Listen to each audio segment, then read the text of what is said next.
Big news! Princess Katherine causes shock and surprise by pulling out of a major public appearance with just a few minutes' notice. What's going on? I've got the inside story. The King and Queen wow crowds at Royal Ascot, with Charles sending his runaway son Prince Harry a very clear message. But first, one of Britain's most respected politicians has demanded that Prince Harry and Meghan Markle are officially stripped of the Duke and Duchess titles. Now, Tim Lton, a fearless public figure who I've had the privilege of interviewing on several occasions on my old TV show, is absolutely raging about the fact that Harry and Meghan couldn't find time in their supposedly busy schedules to acknowledge a significant milestone for the region of Sussex. Let's not forget, they are the Duke and Duchess of Sussex. It is a place, and Harry and Meghan couldn't care less. Now, Monday the 16th of June was Sussex Day. This is an important occasion designed to mark the rich heritage and culture of the English region of Sussex, whose name Harry and Meghan are lucky to represent. Now, Sussex Day is a really big deal. There's dancing, there's music, market stalls across towns around the whole of that magnificent county. I mean, it's one of the most beautiful places in the country. Tim Lton is the former Member of Parliament for Sussex, so he's passionate about the area, unlike the Duke and Duchess of Montecito.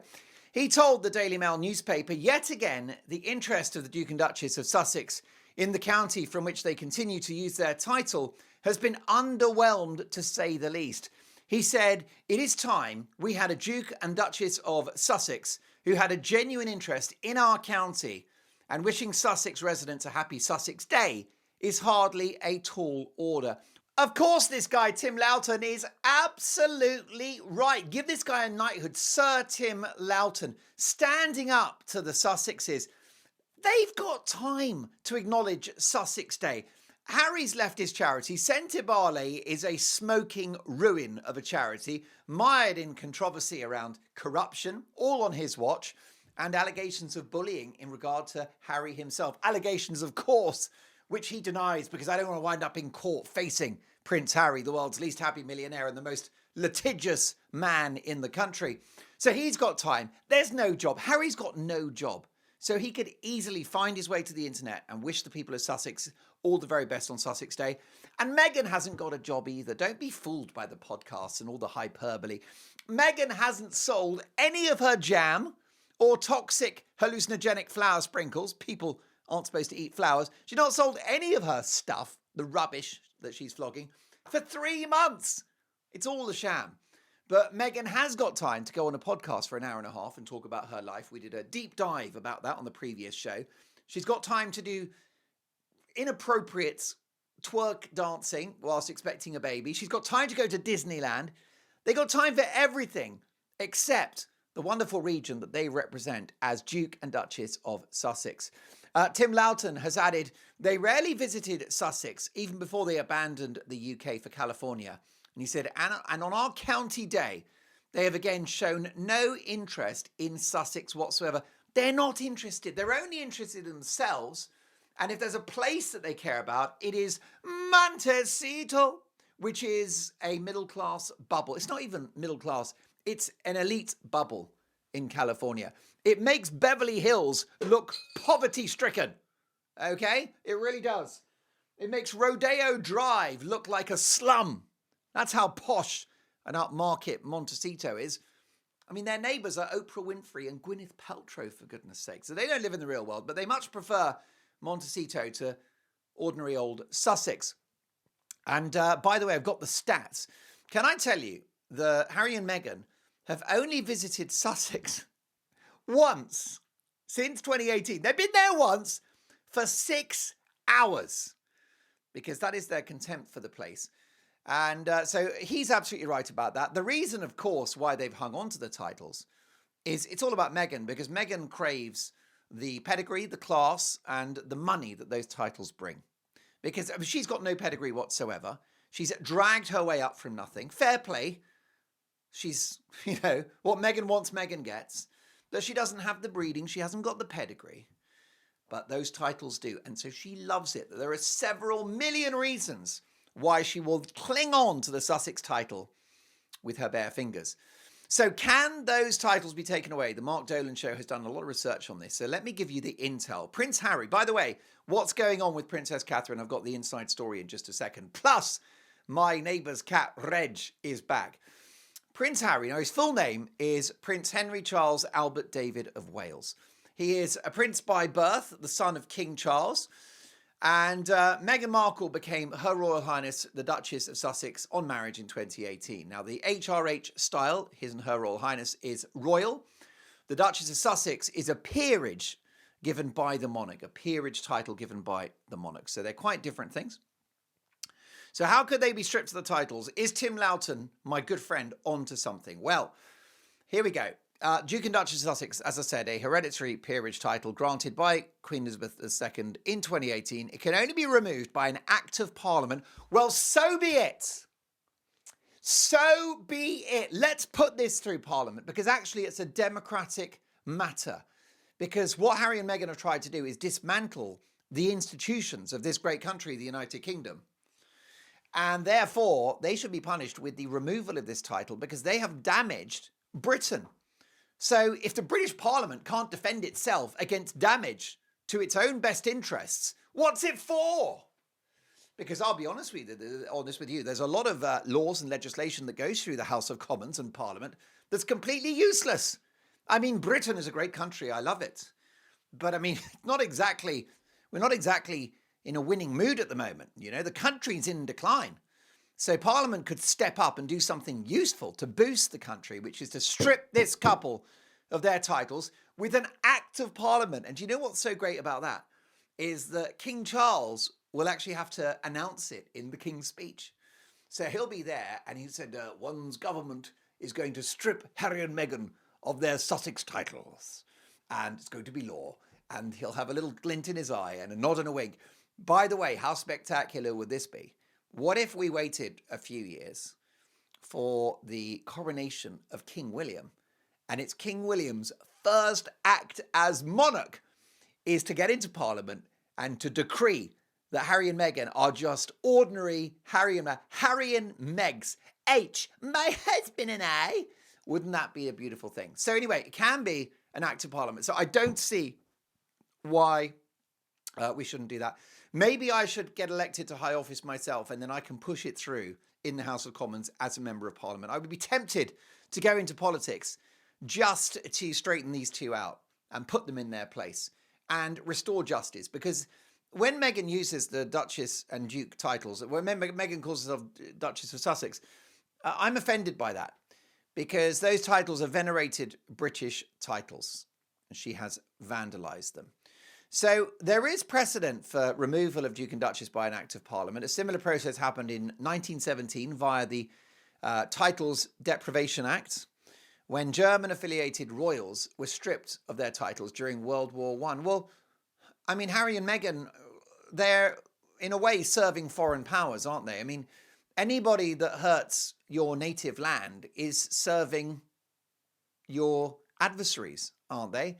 If you're watching in the United States, if people that are in America are doing things that hurt America, then they're helping China, aren't they? They're helping North Korea, they're helping Iran, they're helping all sorts of other, terrifying dictatorships, Russia. So what about Australia? If you're in Australia and there are people acting against the best wishes and good fortune of the Australian people and the Australian state, the nation of Australia, one of the great civilizations of history, if you've got someone in Oz working against the Australians, then they're an enemy. And Harry and Meghan are becoming, enemy's a big word, isn't it? But they are certainly, they're an adversary. I don't like the word enemy because it's very heated, it's very loaded, a bit like hate. Strong words, we've got to be careful here. But the Titles Deprivation Act could be reenacted and awoken. They could have the dust blown off it. And bring it back for Harry and Meghan. Also, you've got the HRH. So we know that Harry and Meghan were supposed to stop calling themselves His and Her Royal Highness, but they've carried on doing so, which is absolutely disgraceful and against the wishes of Queen Elizabeth herself, no less. So they still hold it, but they're not supposed to use it. It should be taken off them as well, as it was Prince Andrew in 2022.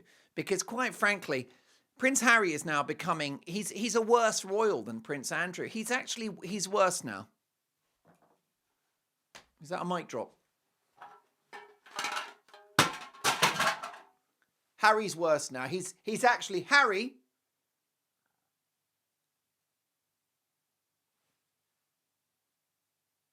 worse than Andrew. And I'm no Andrew fan. By golly, am I not? He's a ridiculous man. But Harry's worse. Do you agree? Is Harry worse than Andrew now? Let me know in the comments. I'm not defending Andrew. A man of poor judgment. What a disgusting piece of work that Jeffrey Epstein was. Terrible taste in friends, but not ever having proven to have broken the law or anything like that.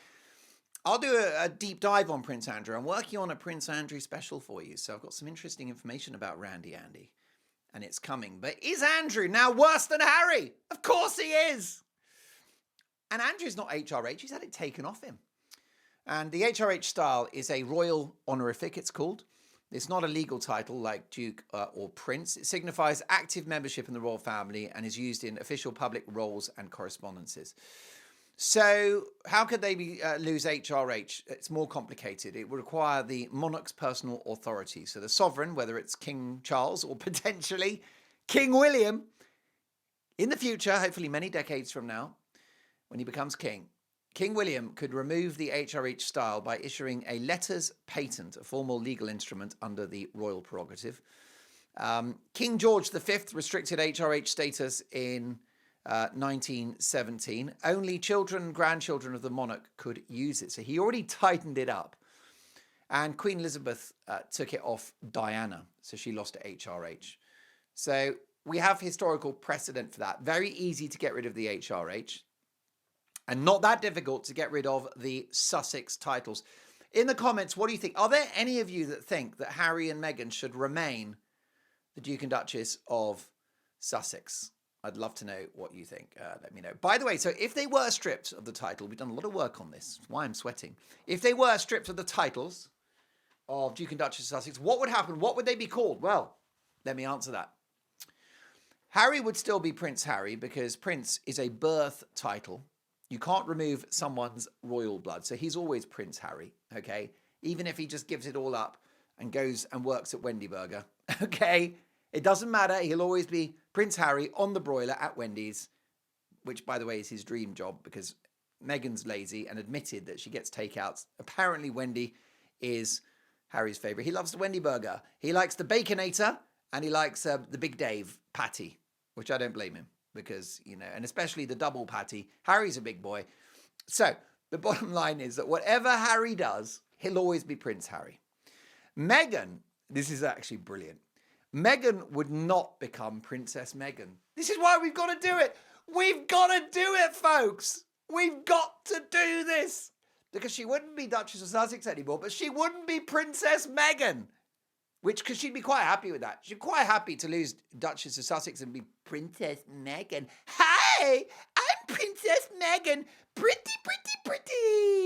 With my little tiara and my big earrings and my crown jewels. I'm Princess Meghan. I feel pretty, oh so pretty, and witty and wise. I'm so pretty, I can hardly believe my eyes. La la la la la la la la la la la la. So, have I got your attention? If they lose Duke and Duchess of Sussex, I feel pretty. See, I needed to go for the lower octave. You're welcome. So, look, no, but this is important. She wouldn't be Princess Meghan, which is what she would want. Her title, which is golden, would be Princess Henry of Wales. She would have to carry Harry's name. I mean, she'd probably call herself Princess My Husband Meghan. My name is Princess My Husband Meghan. That's right. I am Princess H, my husband Meghan. My husband H, Princess, is my name. Princess H Meghan, Sussex. No, love, we can't say Sussex anymore because King William has taken it off us in an act of parliament in a parliamentary bill proposed by Mark Dolan MP, who entered politics just to make this happen. Humpy dumpy dumpy dump. She'll be Princess H, everybody. Princess, my husband. I'm so excited. I only discovered this today in preparing for today's show, that she would not, if she lost Duchess of Sussex, she's not Princess Meghan. Because she would trade that. Don't you agree in the comments? She'd be perfectly happy with Princess Meghan. I mean, going from Duchess of Sussex to Princess Meghan, that's like going from a Rolls Royce to a Bentley, isn't it? It's not a downgrade. You could argue it's an upgrade because the word princess is even more royal than Duchess. So therefore, but she wouldn't be princess. So she would be Princess, I'm not making this up, folks. We've done our research. Princess Henry of Wales. Because that would be, she's a princess through marriage. It's exactly the same as Princess Michael of Kent, married to Prince Michael, of course. So let's do it. And can I tell you why I want this to happen? Because the divorce between Harry and Meghan, well, we know the couple are on divorce watch, but the divorce between the United Kingdom, the royal family, and Harry and Meghan is incomplete. Okay, now divorce is never a great thing, is it? But the really good thing about divorce is that normally, once those documents are signed, the two people, the marriage didn't work out, they go their separate ways. But this is a divorce. We had a divorce from the Markles, which is incomplete because they're still there. Harry and Meghan are like an ex that's hanging around, ringing the doorbell, going, hey, can you spare some sugar? I thought I'd come in and we could have a chat and let's still be friends. And no, we divorced you. Well, you divorced us. Harry and Meghan are like the spouse that said, I'm leaving you. Okay, and you're devastated and it's all tragic and very sad, but you accept that your spouse is leaving you. Okay, in England, they call it a Dear John letter. Did you know that? It's shorthand for a divorce. It goes in a Dear John, I'm really unhappy, I'm leaving you. It's called a Dear John letter. Maybe you have that in the States and Australia and elsewhere. I don't know. South Africa, Romania, the Philippines. Do you know, I've got, the show is so global. I've talked a lot about Thomas Markle, who, I don't know if you know about this. Do you know his circumstances?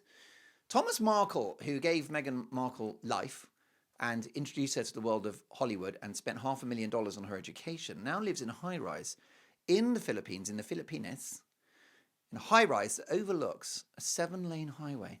Meghan thinks that that's appropriate for her father to be in a high-rise, probably like this studio with no air conditioning. He's lying in bed at night, sweating his knackers off. He's a big man. He's stout.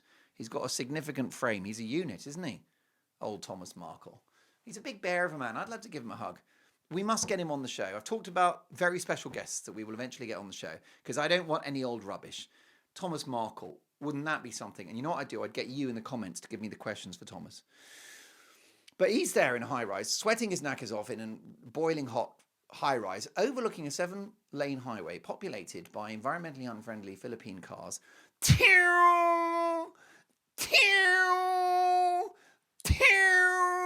The guy's just nodding off to sleep. He's like, oh, I'm Thomas Markle.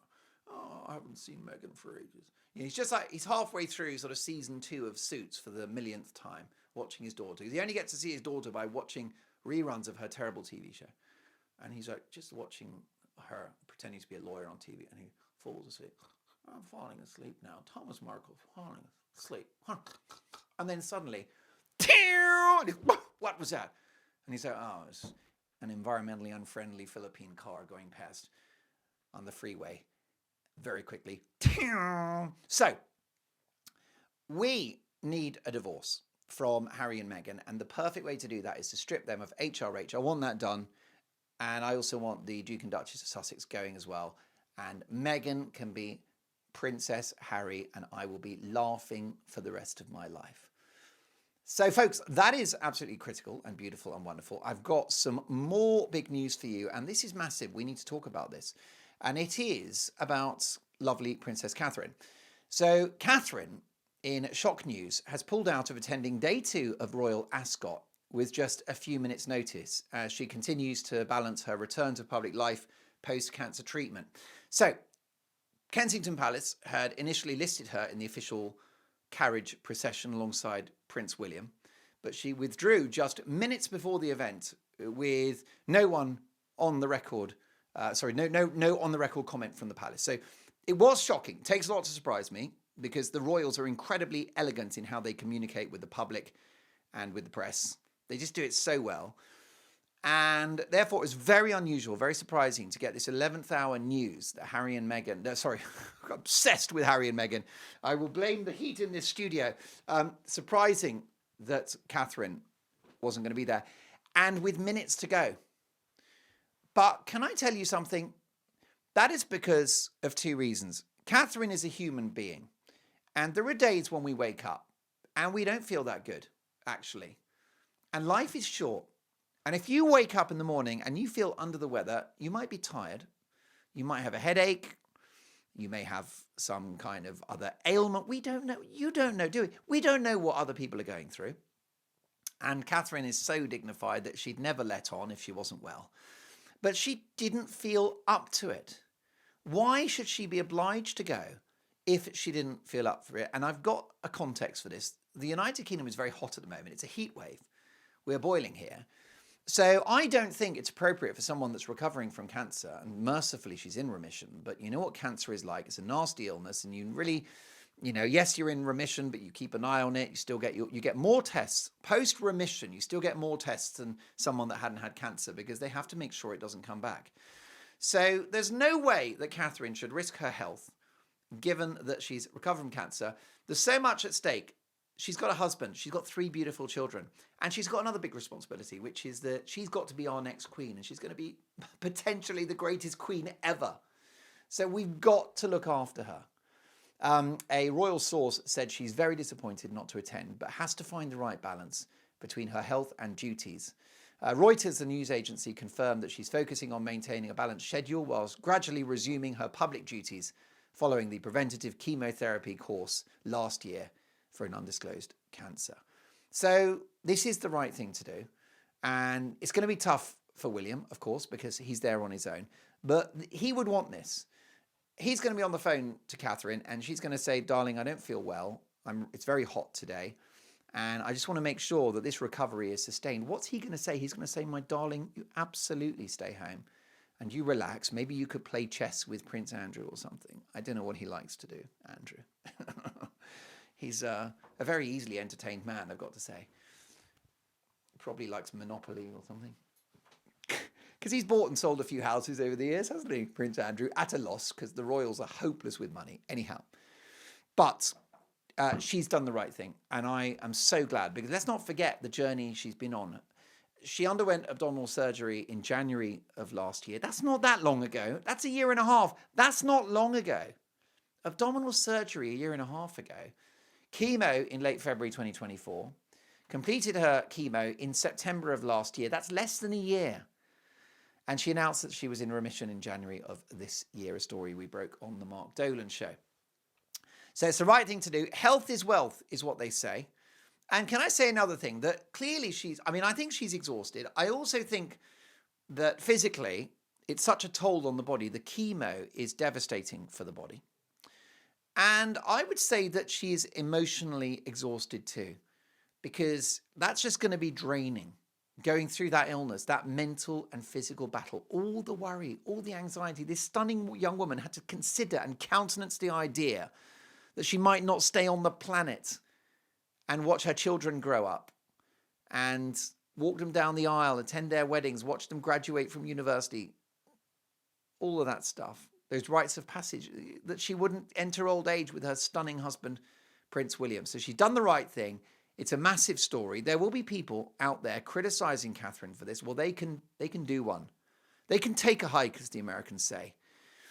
Meanwhile, though, so Katherine, God bless you. You've done the right thing. Wish you a speedy recovery. King Charles III and Queen Camilla led the carriage procession at Royal Ascot, marking the 200th anniversary of the tradition first introduced by George IV in 1825.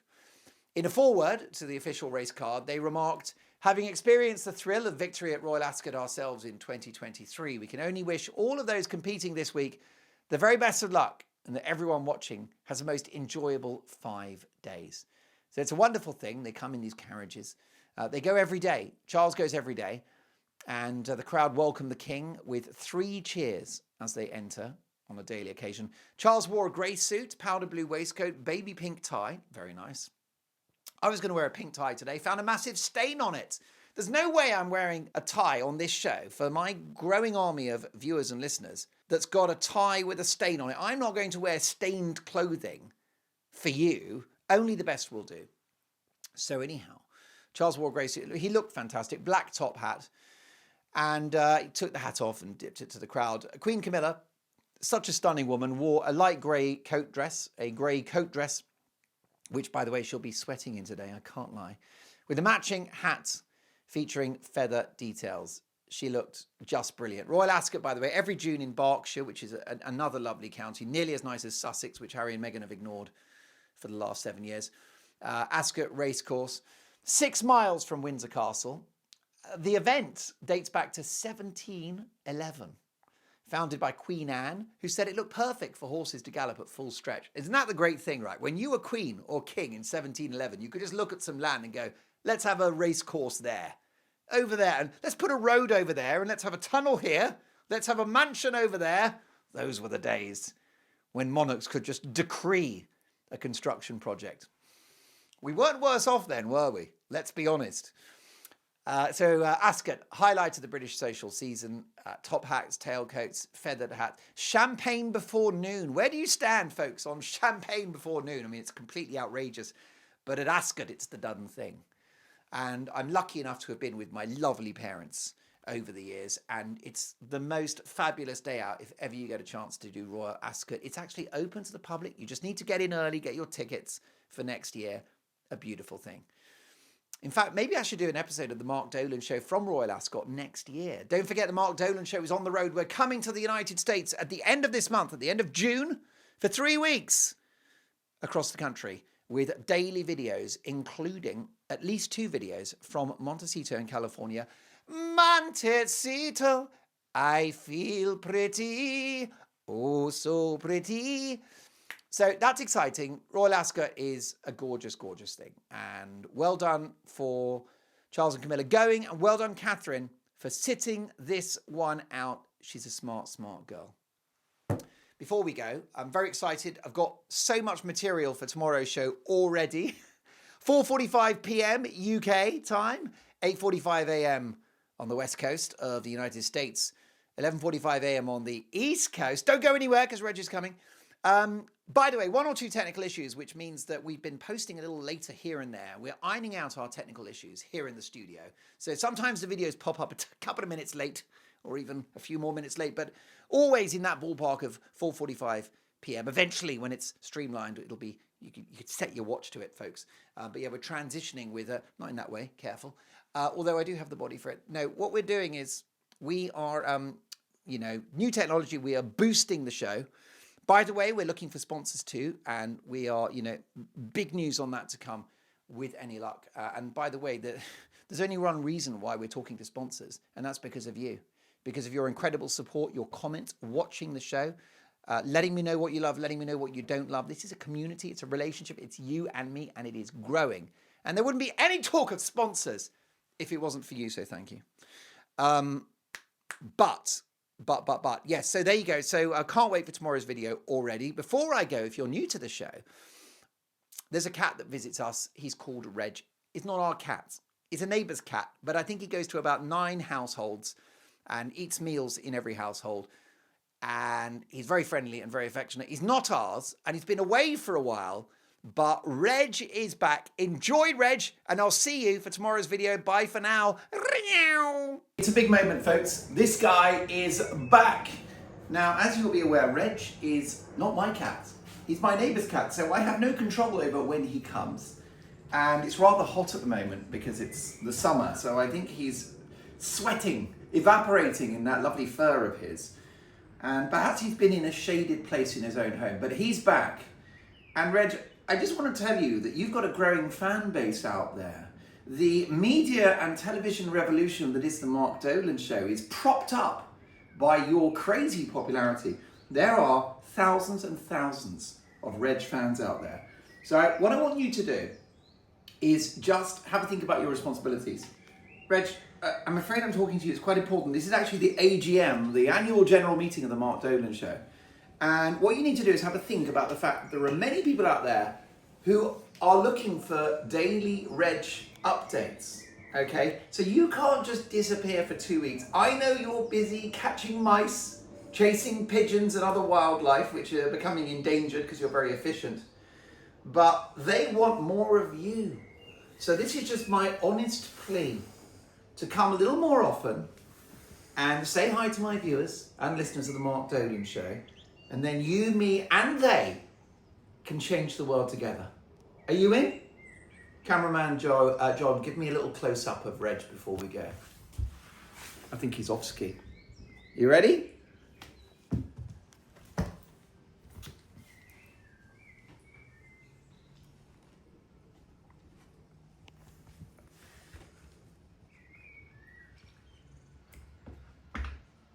What a rascal.